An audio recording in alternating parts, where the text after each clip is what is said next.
A chilling breeze stirs, can you feel it? Welcome to the Crescent Hotel, a place where history and horror intertwine like vines on a decrepit wall. Perched high on the Ozark Mountains, this grand edifice hides three bone-chilling secrets. First, the Baker's Cancer Curing Hospital. In the late 1930s, charlatan Norman Baker turned the hotel into a dubious cancer treatment center. The result? Countless lives lost to his fraudulent practices, their spirits said to haunt the halls to this day. Second, the chilling tale of Room 218. Here, a stonemason fell to his untimely death during the hotel's construction. His ghost, Michael, is said to play pranks on unsuspecting guests.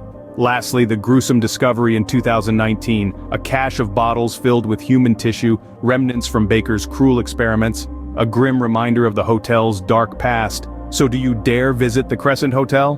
Remember, its history is etched not just in stone but in the very air you breathe.